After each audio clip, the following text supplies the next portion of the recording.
பழத்தோட்ட ஊழியங்கள், கர்த்தரருளின ஊழியங்கள். திராட்சை பழத்தோட்ட ஊழியங்கள், கர்த்தரருளின ஊழியங்கள். அவரில் நிலைத்திருந்து கனி கொடுப்போம், கர்த்தர் வாய்க்க செய்வார்.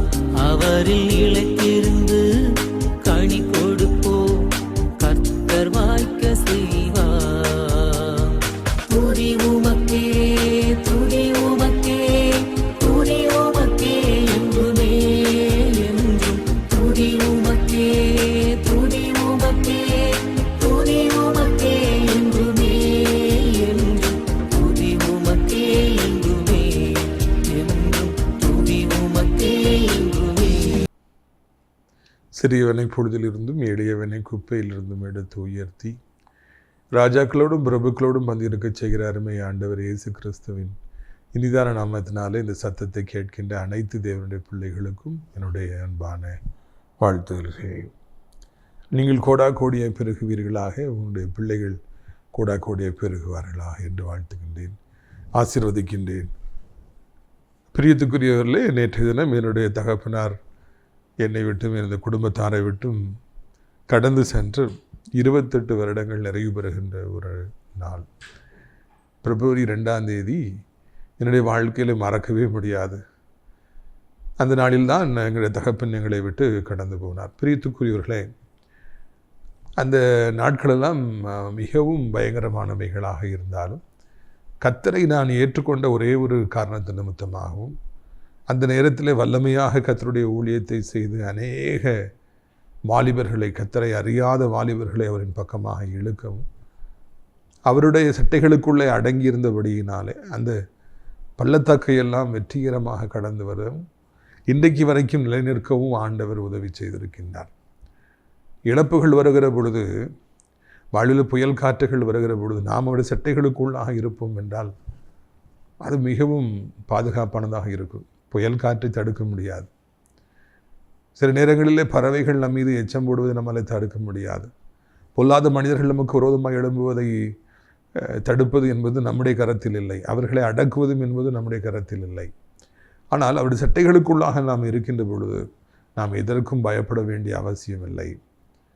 நான் அவ்வளவு சின்ன வயதிலேயே தகப்பனை இழந்த பொழுதும் கூட, அது மிகப்பெரிய இழப்பாக எனக்கு இருந்த பொழுதும் கூட, கர்த்தருடைய சட்டைகளுக்குள்ளே இருந்தபடியினாலே இன்றைக்கு வரைக்கும் பிரியத்துக்குரியவர்கள் அசைக்கப்படாமல் இருக்க ஆண்டவர் உதவி செய்திருக்கிறார். வாலிபர்களே, வாலிப பிள்ளைகளே, 1000 பிரச்சனைகள் 10,000 பிரச்சனைகள் உங்களுக்கு வரலாம். நினைத்து பார்க்க முடியாத சம்பவங்கள் எல்லாம் வாழ்க்கையிலே நடந்தேறலாம். இந்த உலக வாழ்க்கை உங்களுக்கு பலவிதமான ஷாக்கையும் சர்ப்ரைஸையும் கொடுத்துக்கிட்டே இருக்கும். அதன் மத்தியிலே நீங்கள் ஆண்டவருடைய நிழலுக்குள்ளாக இருந்து கொண்டே இருங்கள். எல்லாம் கடந்து போகும். ஆண்டவர் உங்களை உயர்த்தி கொண்டே இருப்பார். இதுதான் இந்த நாளிலே நான் உங்களிடத்தில் பகிர்ந்து கொள்ள வேண்டிய காரியம். தேவனுடைய மாளிகையில் இருக்கிற முதியவர்களுக்கும், இன்னும் நம்முடைய ஊழியத்தில் இருக்கிற அநேகருக்கும், பக்கத்து வீட்டுக்காரர்களுக்கும் அம்மா மிக சிறப்பான விருந்தை அளித்தார்கள். எல்லாருக்கும் ஒரே சந்தோஷம், எல்லாருக்கும் ஒரே மகிழ்ச்சி. அவருடைய நினைவு நாளிலே அநேகருக்கு உணவை கொடுக்க வேண்டும். ஏனென்றால் என் தகப்பனார் உயிரோடு இருந்த பொழுதும் கூட அநேகருக்கு உணவை கொடுப்பவர்களாக இருந்தார்கள். வாரி வாரி வழங்குகிற ஒரு வள்ளலாக அவர்கள் வாழ்ந்தார்கள். அவர்களால் எத்தனையோ பேர்கள் பரிசியாற்றப்பட்டார்கள். அதை நினைவு கூர்ந்து அந்த அன்னாருடைய நினைவு நாளில் நாங்களும் எல்லோருக்கும் இதுபோல் விருந்தளிக்க கர்த்தர் உதவி செய்தார். ஜெபித்த சாரித்த அனைவருக்கும் நன்றிகளை தெரிவித்துக் கொள்கிறோம். பிரியத்துக்குரியவர்களே, இந்த வாரம் சனிக்கிழமை 2வது சனிக்கிழமையாக இருக்கிறபடினாலே மார்த்தாண்டம் வெட்டுமணி ஜங்ஷன் உள்ள ஒய்எம்சி ஹாலில் வைத்து நம்முடைய விடுதலை நாள் கூட்டங்கள் நடைபெறும். அங்கே உள்ளே போனவுடன் லெஃப்ட் சைடில் ஒரு கூட்டம் நடக்கும். அது நம்ம கூட்டம் அல்ல, ஏமாந்து விடாதிருங்கள். இன்னும் கொஞ்சம் தூரம் நடந்து வந்து வலது பக்கமாக இருக்கிற அந்த இடத்தில் தான் படியேறி மேலே வந்தால் தான் அடியார் உங்களுக்காக காத்திருப்பேன். அங்கே வாருங்கள். அங்கே வைத்து ஆண்டவர் உங்களை ஆசீர்வதிப்பார். அடியார் உங்களுக்காக கூட்டம் முடிந்ததும் கருத்தாக நான் ஜெபிப்பேன். தேவன் பெரிய காரியங்களை செய்வார். அது மாத்திரமல்ல, அங்கே வருகிற அனைவருக்கும் சிறப்பான விருந்தை மாந்தோறும் நாம் அளித்து வருகிறோம். சோறு போகணுங்கிற அவசியம் இல்லை, ஹோட்டலில் போய் சாப்பிடணுங்கிற அவசியம் இல்லை. நீங்கள் தாராளமாக அங்கே வந்து ஜெபித்து விட்டு இன்னொரு பக்கம் பசியாறி செல்லலாம் என்பதையும் கூட நாங்கள் சந்தோஷமாய் அறிவிக்க விரும்புகிறோம். சென்ற வாரம் சனிக்கிழமை நாகர்கோவில் நடந்த கூட்டத்தை கர்த்தர் அதிகமாக ஆசீர்வதித்தார். கர்த்தருக்கு ஸ்தோத்திரம். சென்னையிலையும் நாங்கள் எதிர்பார்த்ததை விட கூட்டம் அதிகமாக வந்துச்சு. நாகர்கோவில்லையும் எதிர்பார்த்ததை விட அதிகமான கூட்டம். சாப்பாடு 2 கூட்டத்திலுமே சாப்பாடு காணலை, கடையில் வாங்கணும். பிரித்துக்குரியவர்களே, நன்கு கவனிக்க வேண்டிய காரியம் என்னவென்றால் ஸ்கூல் ஒர்க்கிங் டே. அதனால் நிறைய குடும்பத்தார் வர முடியல, நிறைய சின்ன பிள்ளைலாம் வர முடியல, டீச்சர்ஸ் வர முடியல. இதையெல்லாம் தாண்டி கர்த்தர் அதிகமான கூட்டத்தை அழைத்து கொண்டு வந்திருந்தார். அதிசயமாக இருந்தது கர்த்தருடைய நடத்தல்களை பார்க்கிற பொழுது. 2025 ஒரு பெரிய காரியங்களை செய்ய போகிறார் என்பதில் எந்த சந்தேகமும் நமக்கு இல்லை. பிரித்துக்குரியவர்களே, இன்னொரு பக்கம் நம்முடைய அடைக்கலான் குருவி முதியோர் இல்லம் மிக சிறப்பான ஒரு ஆவிக்குரிய முதியோர் இல்லமாக இருந்து வருகிறது. எத்தனையோ முதியவர்கள் இன்றைக்கு இப்படியான ஒரு ஆவிக்குரிய முதியோர் இல்லம் கிடைக்குமா என்று தேடி வருகிறார்கள். அவர்களுக்காகவே நாம் இந்த ஆவிக்குரிய முதியோர் இல்லத்தை ஆரம்பித்திருக்கின்றோம். பல காரணங்களினாலே இன்றைக்கு பிள்ளைகள் பெற்றோர்களை பராமரிக்க முடியாத நிலைமையில் இருக்காங்க. காலையில் போயிட்டு நைட்டு வருவாங்க. பாவம், பெற்றோர்கள் வீட்டில் தனியாகவே உட்கார்ந்துருப்பாங்க. நமது ஆவிக்குரிய முதியோர் இல்லத்தில் அடைக்கலான் குருவி இல்லத்தில் கொண்டு வந்து சேர்த்துட்டிங்கன்னா இங்கே தனியாக இருக்குங்கிற அவசியமே இல்லை. ஏற்கனவே நிறைய பேர் இருக்காங்க. ஜெபம் நடந்துக்கிட்டே இருக்கும், ஊழியக்காரங்க வந்துக்கிட்டே இருப்பாங்க. அது மிகவும் ஒரு சந்தோஷமான அனுபவமாக இருக்கும்.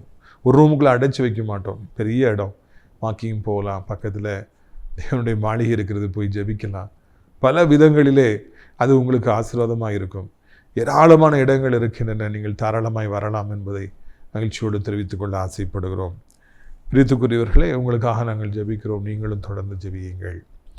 முடிந்தால் நம்முடைய கூட்டங்களில் பங்கு பெறுங்கள். நாம் அனாதை பிள்ளைகளுக்கான இல்லத்தையும் ஒரு குட்டி ஸ்கூலையும் வருகிற ஜூன் மாதம் கட்ட வேண்டும் என்று ஆசைப்படுகிறோம். தேவனுடைய திட்டங்கள் நிறைவேறும்படியாக நீங்கள் நாள்தோறும் கருத்தாக ஜெபிக்க வேண்டும் என்றும் உங்களை அன்போடு நாங்கள் அழைக்கிறோம். பாருங்கள், 1 ராஜாக்கள் 3ஆம் அதிகாரம் 5ஆம் வசனத்தை நான் வாசிக்க விரும்புகிறேன். 1 ராஜாக்கள் 3ஆம் அதிகாரம் 5ஆம் வசனம். கிபியோனிலே கர்த்தர் சாலமோனுக்கு ராத்திரியிலே சொப்பனத்திலே தரிசனமாகி, நீ விரும்புகிறதை என்னிடத்தில் கேள் என்று தேவன் சொன்னார். நீ விரும்புகிறதை என்கிட்ட கேளுப்பா, நீ ராஜாவாயிட்ட.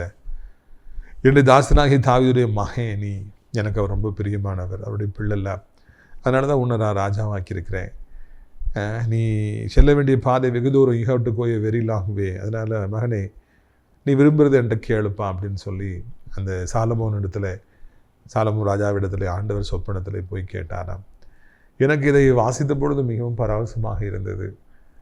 ஒரு ராஜா, அவர் சாலமோன் சாதாரணமான ஆள் கிடையாது, நாட்டையே ஆளுகிற சர்வ வல்லமை படைத்தவர்.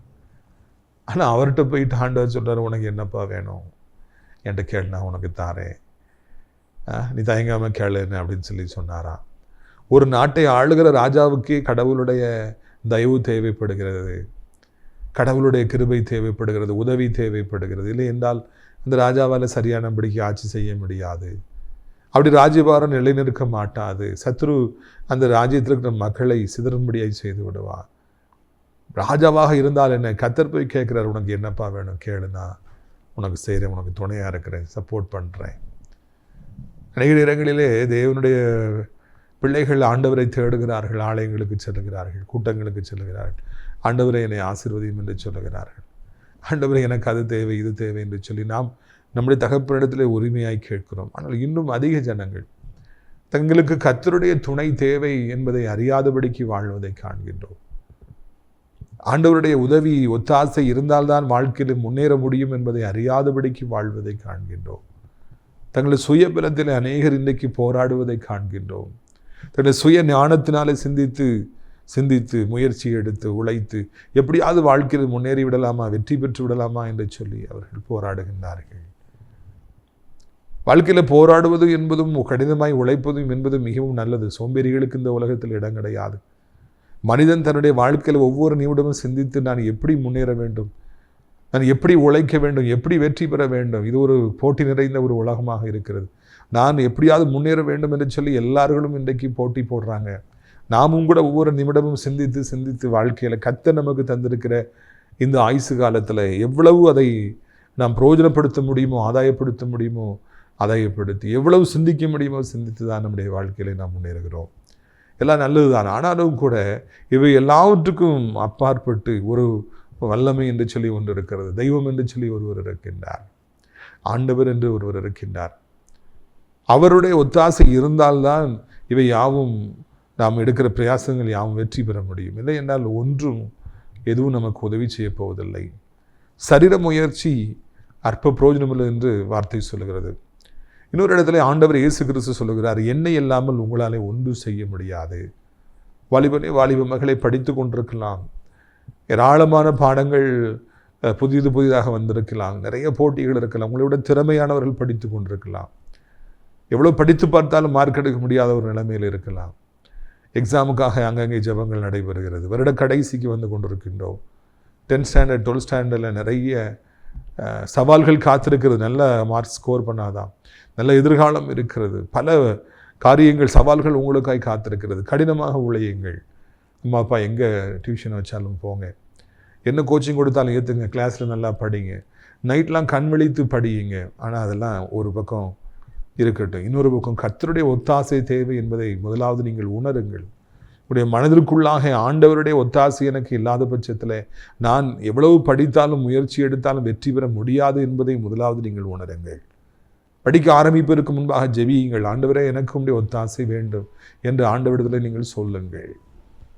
ஆண்டவரை, நீங்கள் நான் படிக்க போகிற பிரயாசத்தை பாருங்கள், அதை ஆசீர்வதிங்க, அதை எனக்கு நன்மையாக்கி தாருங்க, அது வீணாக போயிடக்கூடாதுப்பான்னு சொல்லி கர்த்தர்ட்ட சொல்லிட்டு உங்கள் முயற்சியை எடுங்க.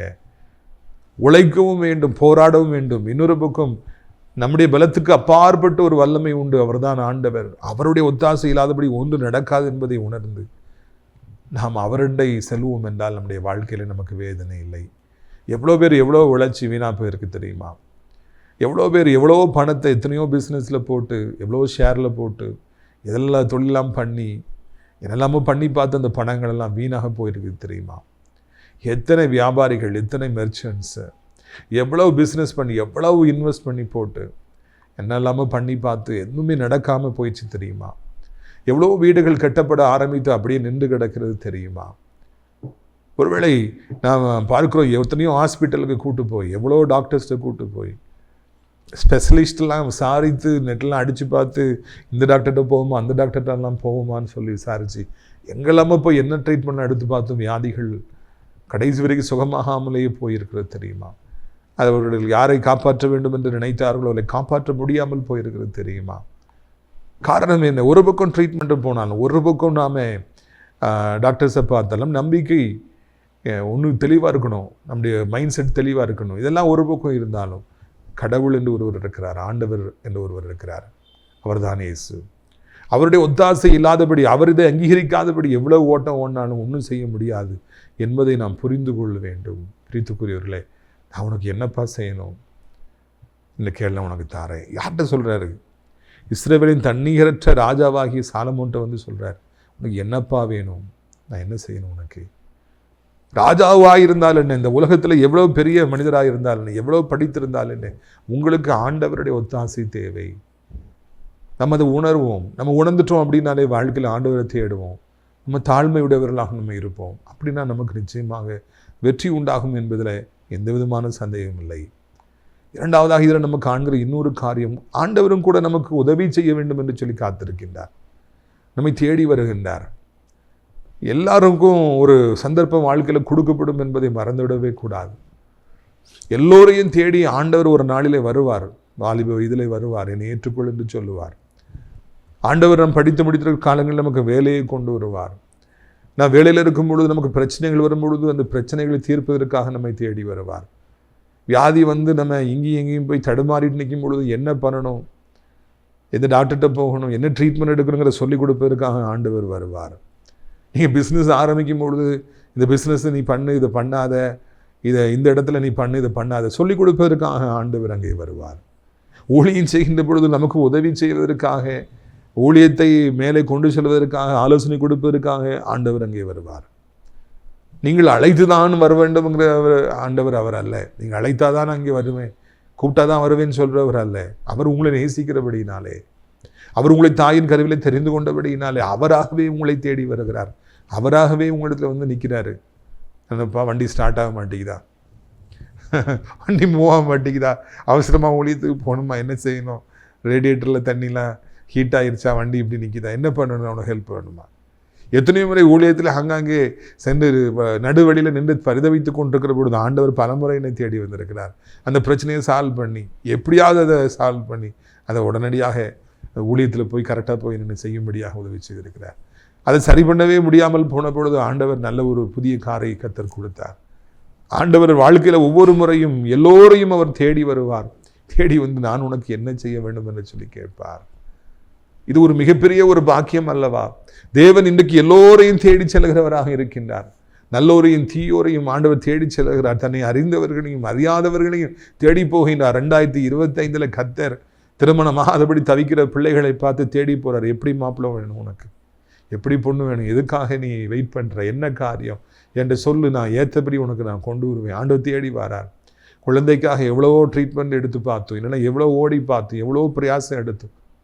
2 வருடம் 4 வருடம் 6 வருடம் 8 வருடம் 10 வருடம் 15 வருடம் என்று நீங்கள் காத்திருந்தும் ஒன்று நடக்காதபடினாலே தடுமாறிட்டு இருக்கலாம். இப்போ வாப்பா, ஏன் நீ தடுமாறுற, உனக்கு என்ன பிரச்சனை, நான் உனக்கு ஹெல்ப் பண்ணட்டுமா, நீ என்கிட்ட கேட்பியா, நான் உனக்கு நல்ல குழந்தையை தரட்டுமா, பிள்ளையை உனக்கு தரட்டுமா, சில கிவ் யூ பாய் பேபி, என்கிட்ட நீ வருவியா?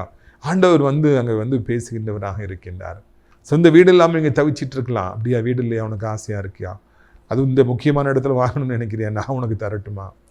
பிரியத்துக்குரியவர்களே, நான் உனக்கு உதவி செய்யட்டுமா, நான் உனக்கு தரட்டுமா, நான் உனக்கு கொடுக்கட்டுமா, உனக்கு எதுவும் தேவையா என்று இந்த பூமியில் யாராவது நம்ம இடத்துல கேட்பார்களா? நீங்கள் அதை சிந்தித்து பாருங்கள். கேட்க போகிறோம் தெரிஞ்சாலே ஓடிடுவாங்க மக்கள். கேட்க வந்துட்டான் அப்படின்னு சொல்லி மக்கள்லாம் ஓடிடுவாங்க. இந்த பூமியில் இருக்கிற மக்களெல்லாம் ஒருவரும் கொடுக்குற நிலைமையில முதல்ல இல்லை. இருந்தாலும் கொடுக்கணுங்கிற மாதிரி யாருக்குமே என்று இருப்பதில்லை. ஆனால் இங்கே பாருங்கள், நம்ம ஆண்டவர், இப்போ உனக்கு எதுவும் வேணுமா, உனக்கு சில லட்சம் வேணுமா, உனக்கு கவர்மெண்ட் ஜாப் வேணுமா, உனக்கு பிள்ளை செல்வம் வேணுமா, இல்லை உனக்கு சொந்த வீடு வேணுமா, உனக்கு என்ன வேணுமா என்ற கேள்வி நான் தாரேன். எவ்வளவு நல்ல ஒரு ஆண்டவர் இவர் நம்மை தேடி வந்து நம்மகிட்ட இப்படி கேட்குற ஆண்டவர் எவ்வளவு நல்லவர். அதனால தான் இஸ்ரவேல் ஜனங்கள் சொன்னாங்க, கர்த்தர் நல்லவர், அவரை துதியுங்கள், அவருடைய கிருபை என்றைக்கும் உள்ளது, எத்தனை தலைமுறைக்கும் உள்ளது, எத்தனை வயதானாலும் அது உள்ளது. கர்த்தர் நல்லவர் என்பதை ருசித்து பாருங்கள் என்று சங்கீதக்காரராகிய தாவீது சொன்னார். இந்த சாலமோன் ராஜாவுடைய தகப்பனாகிய தாவீது ராஜா சொன்னார். அவர் நம்மை தேடி வருகிற தேவன் மாத்திரமல்ல, நாம் வியாதிப்பட்டிருக்கிற பொழுது, பலகீனப்பட்டிருக்கிற பொழுது, நாம் காட்டி கொடுக்கப்பட்டு நம்முடைய வாழ்க்கையில் மன நொந்து இருக்கிற பொழுது, நாம் ஹாஸ்பிட்டலில் படுத்து கிடக்கிற பொழுது, எல்லா நேரத்திலும் விபத்தை சந்தித்து கிடக்கிற பொழுதுமே தேடி வருகிறவன் மாத்திரம் இல்லை, நான் உனக்கு என்ன செய்யணும்னு சொல்லி கேட்குறாரு. நான் உனக்கு ஹெல்ப் பண்ணட்டுமான்னு சொல்லி கேட்குறேன். உனக்கு இவ்வளோ ரூபா தரட்டுமா, உனக்கு சுகத்தை தரட்டுமா, உனக்கு ஆசீர்வாதங்களை தரட்டுமா, உனக்கு மன நிம்மதியை நான் தரட்டுமா. இந்த வசனம் என்னை மிகவும் அதிகமாய் பாய்த்தது. மகனே சாலமன், நான் உனக்கு என்னப்பா செய்யணும், நீ என்கிட்ட கேளுப்பா, நான் உனக்கு தாரேன்.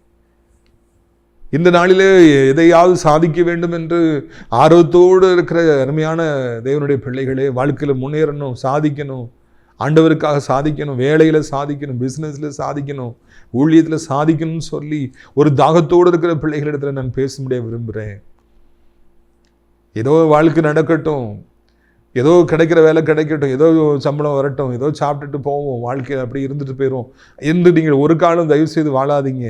இவ்வளோ ஒரு நல்ல ஆண்டவர் தேடி வந்து நான் உனக்கு என்ன செய்யணும்ப்பான்னு சொல்லி கேட்க வருகிற பொழுது நாம் ஏன் அப்படிப்பட்ட ஒரு சாதாரணமான வாழ்க்கையை வாழ வேண்டும்? நாம் பெரிய காரியங்களை செய்ய நாம் ஆசைப்பட வேண்டும். நம்முடைய அப்பா வானத்தையும் பூமியும் படைச்சவங்க, சர்வ வல்லமுடைய தேவன். அவர் நோவாவின் காலத்தில் தான் உண்டாக்கிய ஜனங்கள் பொல்லாத வழியில் சென்ற பொழுது அவர் கொஞ்சம் திட்டமிட்டு கொஞ்சம் யோசித்து மொத்த உலகத்தையும் அழித்து போட்டார்.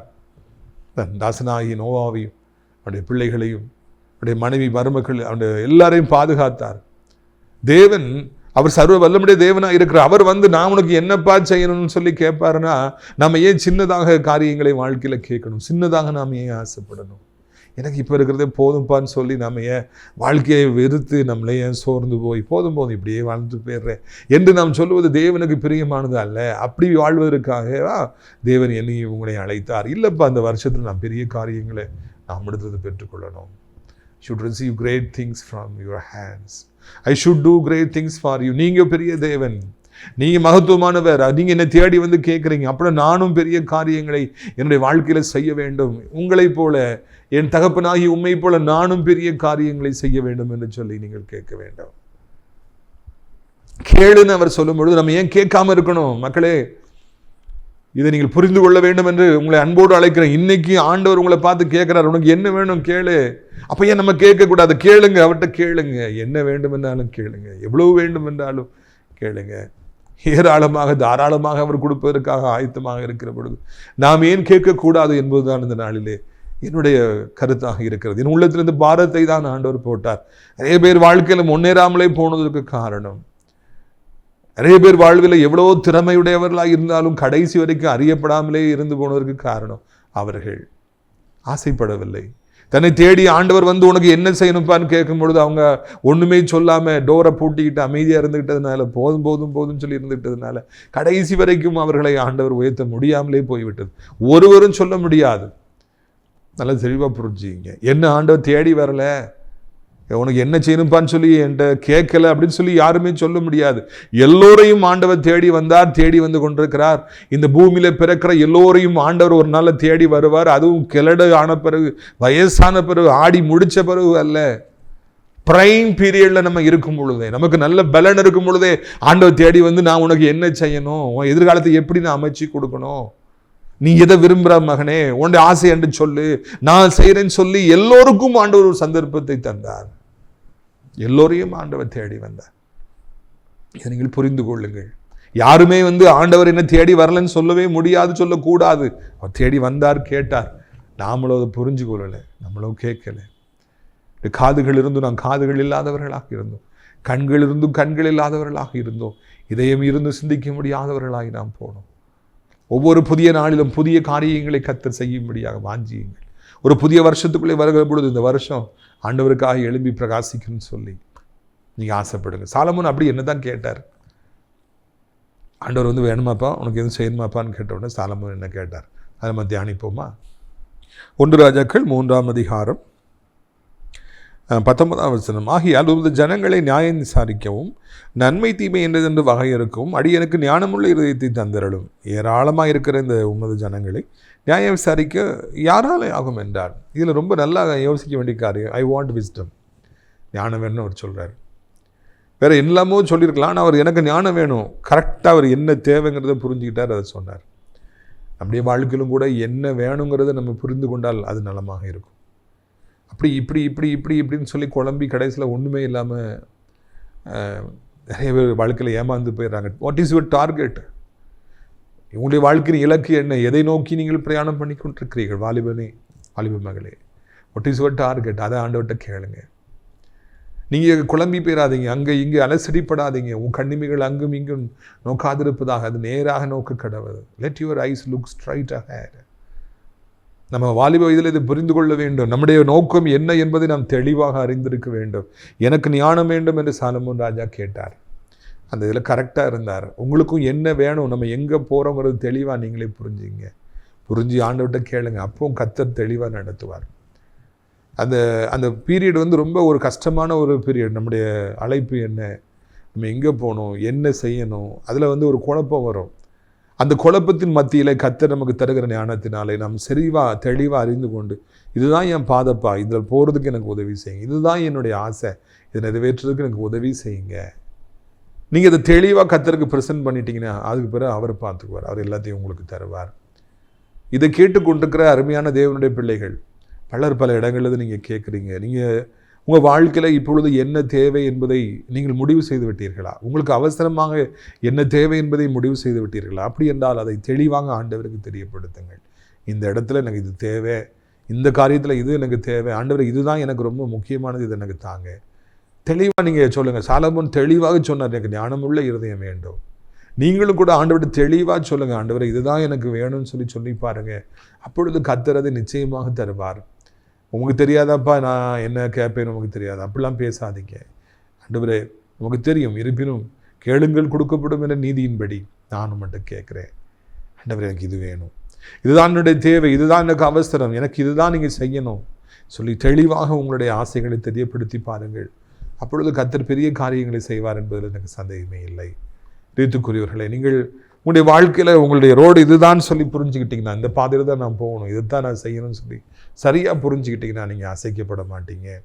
அங்கே இங்கே பார்த்து கவலைப்படாதீங்க, அவங்க இப்படி சொல்கிறாங்க, இவங்க இப்படி சொல்கிறாங்கன்னு சொல்லி உங்கள் நேரத்தை வீணடிக்காதீங்க. அவங்க இப்படி சொல்லிட்டாங்களேன்னு சிந்தித்து சாத்தானுடைய வலையில் விழுந்துடாதீங்க. வாழ்க்கை என்பது நமக்கு ரொம்ப கொஞ்சம் ஆப்பர்ச்சுனிட்டி தான் இருக்குது, அதை யூஸ் பண்ணணும். நம்மளுக்கு நம்மளையே தூரம் போக வேண்டியிருக்குது, அதில் நம்ம ஃபோக்கஸ் பண்ணுவோம். மைல்ஸ் டு கோ, நம்ம தூரம் போக வேண்டியிருக்குது, அதில் நம்ம ஃபோக்கஸ் பண்ணுவோம். தேவையில்லாத கவலைகளுக்கெல்லாம் இடமே வாழ்க்கையில் கிடையாது. போராடுவோம், வெற்றி பெறுவோம். நம்மை தேடி வந்திருக்கிற ஆண்டவருக்கு எல்லாத்தையும் நாம் சொல்லுவோம். அப்பொழுது கர்த்தர் பெரிய காரியங்களை செய்வார். நாம் ஜெபிக்கலாமா? உங்களுடைய ஆசீர்வாதங்களுக்காக நான் ஜெபிக்கட்டுமா? கல்வாரி மேட்டிலே கொல்கதாவிலே நேசரத்தம் சிந்தியே என்னை மீட்டார். கல்வாரி மேட்டிலே கொல்கதாவிலே நேசரத்தம் சிந்தியே என்னை மீட்டார். பாசத்தின் எல்லைதான் இயேசுராஜா, பாசத்தின் எல்லைதான் இயேசுராஜா. என்னுடையவர் என் அன்பு இரட்சகர், என்னுடையவர் என் அன்பு இரட்சகர். அழகானவர், அருமையானவர், இனிமையானவர். அழகானவர், அருமையானவர், இனிமையானவர், மகிமையானவர், மீட்பரானவர், மகிமையானவர், மீட்பரானவர். அவர் இயேசு, இயேசு, இயேசு. அவர் இயேசு, இயேசு, இயேசு. அவர் இயேசு, இயேசு, இயேசு. மதுமுரானியாலா தூரபூலா தியானியாரோ துனியா மஹரபூன துண துனியாக்காரா தம்ரு துனியா பாலாரு நியா உரதுனியாரா. மகனே, இந்த உலகத்தில் அனைவரும் உன்னை கைவிட்டாலும், ஒருவருமே உனக்கு இல்லாமல் போனாலும், உன் பணமெல்லாம் செலவழிந்து போனாலும், நான் உன் பக்கமாய் நிற்பேன். நான் உன்னை தூக்கி நிறுத்துவேன். நீ நடப்பதற்கு தேவையான வழியை உனக்கு நான் உண்டாக்கி தருவேன். கலங்காதே, உன் சூழ்நிலையை பார்க்காத, ஒன்றுமே இல்லை நினைக்காத, ஐயோ இப்படி தோற்று போயிட்டேன் நீ சொல்லாத. என்னை பார், நான் உனக்கு வழியை உண்டாக்கி தருவேன் என்று சொல்லி கர்த்தருடைய ஆவியானவர் சொல்லுகிறார். லஹும் துரோனியா ராபானா தூபானா ரபூனா கபுலா கரியா ராபா ராரா பௌலா சந்தரா தியானா கரா. ஒரு சகோதரன் உண்டு, நல்லா பிஸ்னஸ் பண்ணீங்க, முன்னேறி வந்தீங்க, ஒரு அடி விழுந்தது, சம்பாதிச்ச பணமெல்லாம் அதில் போச்சு. அப்புறம் மறுபடி அதுலேருந்து வெளியே வந்து நல்லா போராடினீங்க, சம்பாதிச்சு பார்த்தீங்க, எஞ்சின்னீங்க. அந்த நேரத்தில் மறுபடி சாத்தா ஒரு பிரச்சனையை கொண்டு வந்தால் எல்லா பணமும் போச்சு. அவர் மறுபடியும் போராடி அதுலேருந்து வெளியே வந்து நல்லா பிஸ்னஸ் பண்ணி நல்லா சம்பாதிச்சுப்பான், அதுவும் போயிடுச்சு. ஒவ்வொரு முறையும் நான் சம்பாதிப்பதெல்லாம் வீணாய் போகிறதேன்னு சொல்லி கலங்கி போய் நிற்கிறீங்க. கலங்காதீங்க, ஆண்டவர் உங்களை ஆசீர்வதிப்பார். சீக்கிரத்தில் மிகப்பெரிய அளவில் உயர்த்துவார். அதன் பின்பு ஒருவரும் உங்களுடைய கரங்களிலிருந்து ஒன்றையும் பிடுங்கிக் கொள்வதில்லை. நக்க தந்தரா பாலா ரீபா லபுனியாரா போராதியானா. காயங்கள் மகளே, பலவிதமான போராட்டங்கள், பலவிதமான பொல்லாத மனிதருடைய பொல்லாத வார்த்தைகள் இது நிமித்தமாய் காயப்பட்டு வாழ்வில் மனநொந்து போய் நீங்கள் இருக்கிறீங்க. வாழவே விருப்பமில்லை என்று சொல்லி நீங்கள் சொல்கிறீங்க. ஆண்டவர் சொல்கிறார், மகளே, நான் உன் பக்கமாக இருக்கும் பொழுது நீ ஏன் சோர்ந்து போகிறாய்? நீ ஏன் மனம் களைத்து போகிறாய்? மனம் பதறி போகிறாய்? இல்லை இல்லை, நான் இருக்கிறேன், உனக்கு துணையாக நான் இருக்கிறேன். கலங்காதே, திகையாதே, நீ பலம் கொண்டு திடமானதாக இரு என்று சொல்லி ஆவியானவர் உங்களை தைரியப்படுத்துகிறாரு. சந்தோஷமாக முன்னால் போங்க, வெற்றி பெறுவீங்க. நக்க தவுளா தல ரீபாலா ரீபோனா தபுளியாரா பாலா கரா. ஒரு வாலிபன் உண்டு, அநேக ஏரிகளிலே நீ ஏறி போனால் இப்பொழுது விழுந்து கிடக்கிறாய். நீ உயரமாக முன்னேறிட்டே இருந்த, இப்போ டக்குன்னு கீழே விழுந்து கிடக்கிற, தாங்க முடியல வழி. ஐயோ, வெற்றி பெற்ற இப்பொழுது தோல்வி அடைஞ்சு கிடக்கிறேன்னு சொல்லி கிடக்கிற. இயேசுவை நோக்கிப்பார், அவர் உன்னை தூக்கி எடுத்து உயரத்தில் கொண்டு போய் நிறுத்துவார். நத்த பாலா தூபா ரூபா நிஹி போர ஷகுந்துரி நியாரா. மகளே, நெடுங்காலமாய் காத்திருக்கிறார். இந்த மாதத்தில் நான் உன்னை அதிசயங்களை காணப்படுவேன் என்று ஆண்டவர் சொல்லுகிறார். இந்த புதிய மாதத்தில் ஆண்டவர் அதிசயங்களை காணப்பண்ண போகிறார். அதற்காக நமக்கு ஸ்தோத்திரம். தொடர்ந்து கர்த்தர் பலப்படுத்தும், ஸ்திரப்படுத்தும். உலகத்தில் இருக்கிற அத்தனை மக்களையும், இந்தியாவில் இருக்கிற அத்தனை மக்களையும், தமிழ்நாட்டில் இருக்கிற அத்தனை மக்களையும் ஆசீர்வதியும். ஆண்டவரே ஸ்தோத்திரம். அனைத்து ஆலயங்கள், திருச்சபைகள், ஊழியக்காரர்கள், விசுவாச பிள்ளைகளை ஆசீர்வதியும். அடைக்கலான் குறி முதியோரிடத்தையும் ஆண்டவரே ஸ்தோத்திரம். ஆசிரியர் திராட்சைப்பழத்தோட்ட ஊழியங்களையும், நம்முடைய நிகழ்ச்சிகளையும் ஊழியங்களையும் ஆசீர்வதியும். கர்த்தர் மகிமைப்படும். இயேசுவின் மூலம் ஜெபிக்கிறோம் நல்ல பிதாவே, ஆமென். என் ஆத்மாவை கர்த்தரை சோத்திரி, என் முழு உள்ளமையுடைய பரிசுத்த நாமத்தை சோத்திரி. என் ஆத்மாவை கர்த்தரை சோத்திரி, செய்த சகல உபகாரங்களையும் ஒருபொழுதும் மறவாதே, ஆமென். கர்த்தராகிய இயேசு கிறிஸ்துவின் கிருபை, பிதாவாகிய தேவனுடைய அன்பு, பரிசுத்தாவிய அந்யோன்யம் இல்லாத பிரசன்னம் அனைவருடைய காலங்களில் நிலைத்திருப்பதாக. Hallelujah. God bless you. Amen.